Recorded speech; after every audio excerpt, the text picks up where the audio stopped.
Mavis, the quarry diesel, has come a long way since first coming to Sodor. When she first arrived, she was young and full of her own ideas, unwilling to listen to others' advice, especially Toby's. But now, she is more mature and willing to listen to advice, and is one of the hardest working engines on the island. She's even allowed to journey outside the quarry and even off the branch line from time to time. But secretly, she's still a little jealous of those who get to run on the main line every day. Just for a change, Mavis wishes she could see more of the main line. One evening, Mavis was cooling her engine after a busy day. She had arranged stone trains, including one for Thomas to deliver to the wharf. Just then, Toby trundled in with Henrietta, Victoria, and Elise to collect the workers. Evening, Toby. Just finished hunting Thomas's train. When's he coming back to get the trucks? There's actually been a change, Mavis. Thomas is needed to help Percy with the mail train tonight. Oh, really? But then what about the train? Will you be taking it tonight? I can't tonight either, Mavis. But Sir Topham had asked me to recommend another engine to take the train tonight. Oh? Any engine? Yep, so naturally, I told to let James do it. James? Oh, he's teasing, Mavis. Of course he recommended you first. Yes, I did. So you're to take those trucks to the wharf. It'll be a long run to get there. Mavis was delighted. A real long run? Before long, she was coupled to the trucks, and eagerly she set off on her long journey with her heavy stone. Good luck, and be careful! It took a while for Mavis to travel down the branch line and reach the main line, her engine bubbling in excitement. Before long, she was coasting along the main line, taking in sights she could only dream to see at the quarry. She glided through Edward Station and up Gordon's Hill.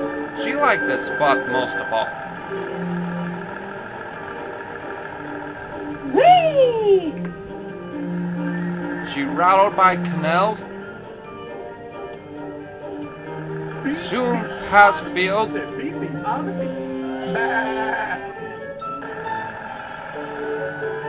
she even got a spectacular view of Shin Valley. All along the way, Mavis wished the journey would never end. It was dark by the time Mavis reached the wharf.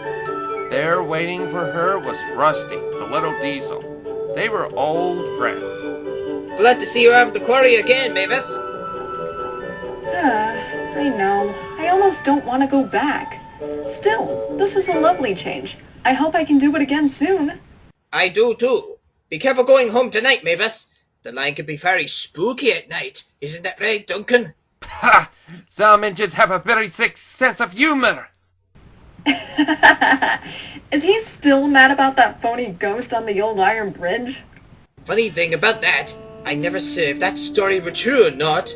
Nevertheless, I'm serious about being careful, Mavis. You never know what's out there at night. Okay, thanks for being needlessly rusty. Mavis liked Rusty, but she felt like the little diesel overreacted a little too much. But she didn't have time to think too much about it. Instead, she left the trucks at the platform to be unloaded in the morning, and began heading for home.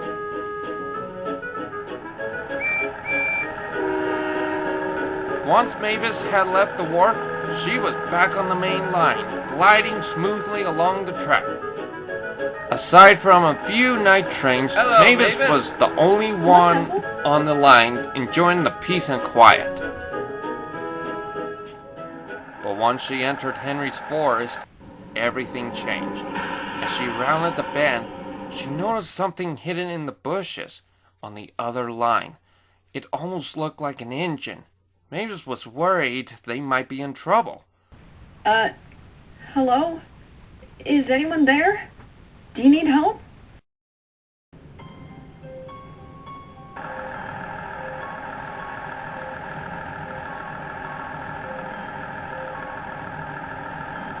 As she moved closer, she found it was indeed an engine, but it was completely rusted from smoke box to cab.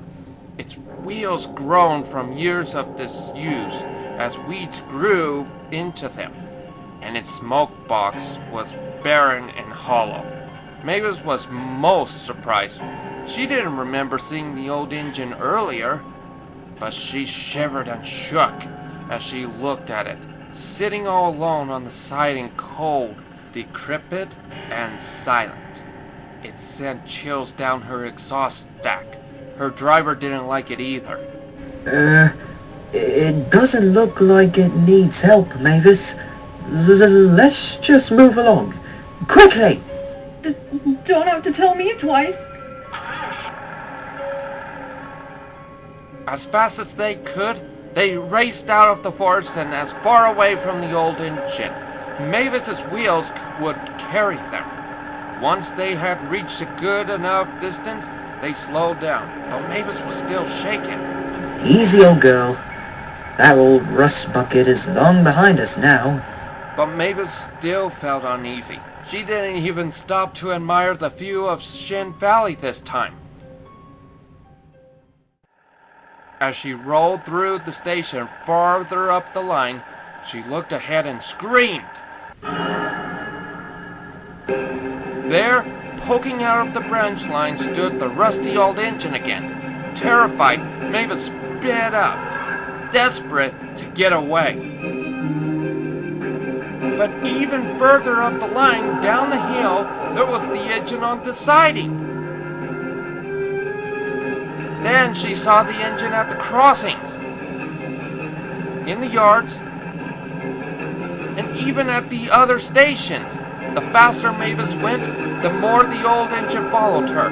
The more it followed her, the more frightened she became, and she only went faster and faster. But she couldn't get away from the old engine. It seemed to be everywhere, and it was after her. What do you want? Leave me alone!